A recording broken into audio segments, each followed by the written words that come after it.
Assalamualaikum warahmatullahi wabarakatuh. Selamat siang. Perkenalkan, nama saya Diva Azara Maharani dengan NPM 207560092 dari kelas 3D Perjalanan Wisata Politeknik Negeri Lampung. Di sini saya akan mempresentasikan tentang negara dan konstitusi. Negara dan konstitusi. Berdirinya sebuah negara tidak lepas dari adanya konstitusi yang mendasarinya. Konstitusi dapat berupa hukum dasar tertulis yang lazim disebut Undang-Undang Dasar dan dapat pula tidak tertulis. Konstitusi merupakan dasar dari tatanan hukum sebuah negara yang di dalamnya terdapat perlindungan terhadap hak asasi manusia atau HAM dan mengatur tentang distribusi kekuasaan, distribution of power, dalam penyelenggaraan negara. Konstitusi biasanya juga disebut sebagai hukum fundamental negara, sebab konstitusi ialah aturan dasar. Aturan dasar yang nantinya akan menjadi acuan bagi lahirnya aturan-aturan hukum lain yang ada di bawahnya. Pengertian negara. Pengertian negara menurut para ahli yang pertama pendapat tentang Aristoteles Keman 2002, negara adalah komunitas keluarga dan kumpulan keluarga yang sejahtera demi kehidupan yang sempurna dan berkecukupan. Yang kedua menurut Jean Bodin Keman 2002, negara sebagai pemerintahan yang tertata dengan baik dari beberapa keluarga serta kepentingan bersama mereka oleh kekuasaan yang berdaulat. Yang ketiga ada Roger Soltau, Budiarjo 2007, Agustino 2007, Kaelan dan Ahmad Zubaidi 2007. Negara adalah alat atau wewenang yang mengatur atau mengendalikan persoalan bersama atas nama masyarakat. Dan ada juga menurut Robert M. McIver Sohino 1998, Agustino 2007, negara adalah asosiasi yang menyelenggarakan penertiban dalam suatu wilayah berdasarkan sistem hukum diselenggarakan oleh pemerintah diberi kekuasaan memaksa. Dan yang terakhir ada dari Miriam Budiarjo 2007, negara adalah suatu daerah teritorial yang rakyatnya diperintah oleh sejumlah pejabat berhasil menuntut dari warganya untuk ketaatan melalui kekuasaan yang sah. Plato bahwa negara organik bukanlah rakyat semata yang menjadi bahan politik, juga bukan orang. Yang kedua, tujuan dan fungsi negara. Tujuan negara menjadi pondasi penting berdirinya sebuah negara. Tiap negara pasti memiliki tujuan negara yang berbeda satu sama lain. Hal ini biasanya disesuaikan dengan pandangan dan landasan hidup yang bersumber pada nilai-nilai luhur negara tersebut. Indonesia misalnya memiliki tujuan negara yang tertuang pada pembukaan Undang-Undang Dasar 1945.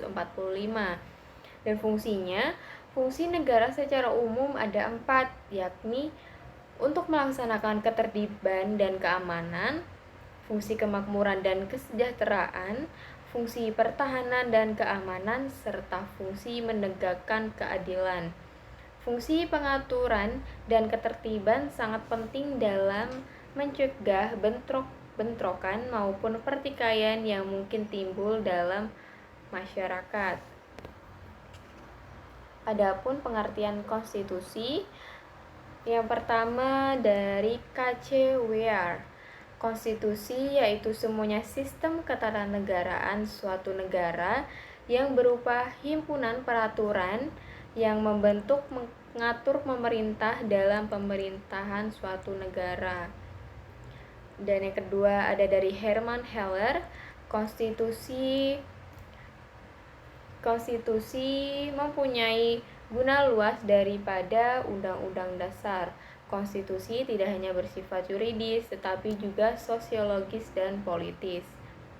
Yang ketiga ada dari Lassalle, konstitusi yaitu hubungan selang kekuasaan yang terdapat dalam warga seperti golongan yang berkedudukan nyata di dalam warga, misalnya kepala negara, angkatan perang, partai politik, dan sebagainya. Ada juga menurut L.J. van Apeldoorn, konstitusi mempunyai pokoknya patut peraturan tertulis maupun peraturan tak tertulis.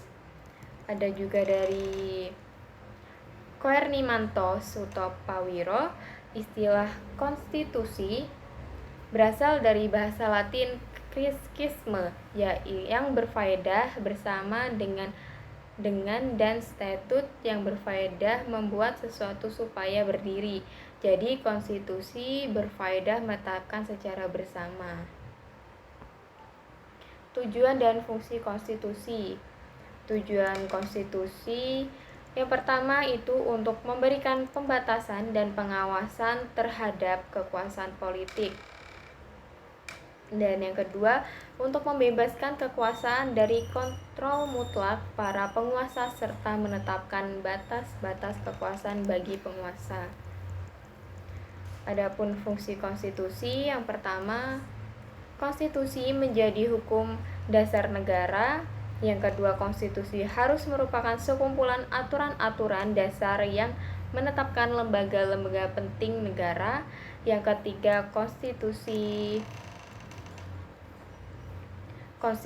melakukan pengaturan kekuasaan dan hubungan keterkaitannya.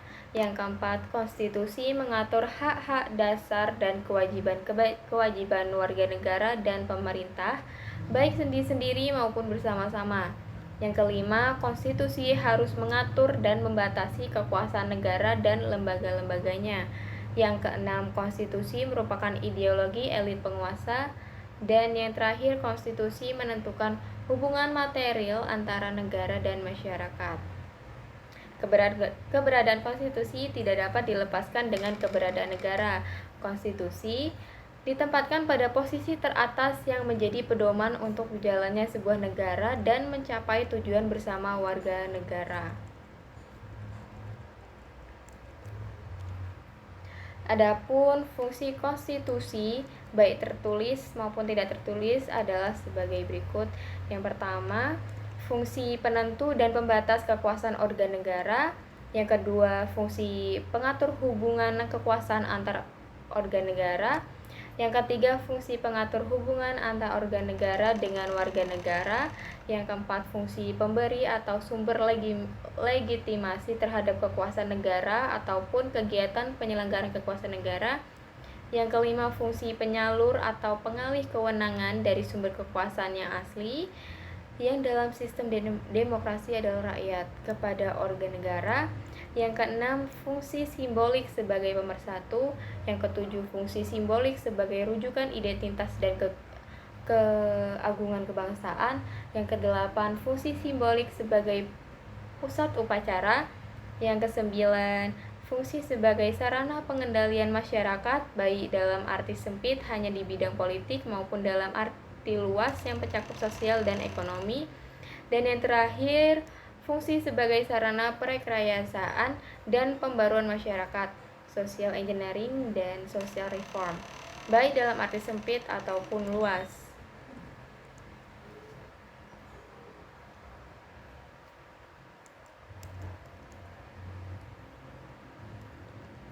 Dan adapun yang terakhir, hubungan konstitusi dan negara.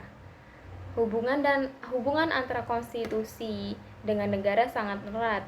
Negara dalam hal ini pemerintah tidak dapat melaksanakan kekuasaan tanpa konstitusi.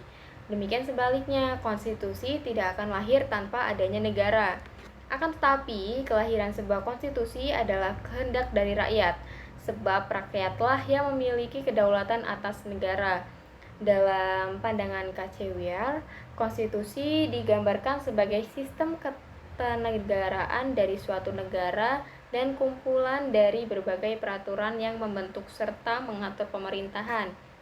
Tulisan ini mengkaji dan menganalisis secara yuridis berbagai peraturan perundang-undangan berdasarkan teori untuk menjawab permasalahan hubungan konstitusi dan negara dalam paham konstitusionalisme. Perlunya konstitusi dalam kehidupan berbangsa negara Indonesia. Syarat terbentuknya suatu negara yaitu setiap negara harus memiliki konstitusi. Tanpa adanya konstitusi, negara tersebut tidak mungkin terbentuk. Dalam suatu ketatanegaraan, konstitusi merupakan hal pokok yang harus terpenuhi dan tidak dapat terpisahkan. Beberapa unsur berdirinya suatu negara, yakni yang pertama adanya pemerintahan yang berdaulat, yang kedua memiliki wilayah, yang ketiga rakyat, dan yang terakhir pengakuan dari negara lain. Namun keempat unsur tersebut belum menjamin bahwa suatu negara apakah dapat menjalankan fungsi ketanagaraannya dengan baik apabila negara tersebut belum memiliki konstitusi. Baik, terima kasih atas pemaparan dari saya. Apabila ada kesalahan, saya mohon maaf. Saya akhiri. Wassalamualaikum warahmatullahi wabarakatuh.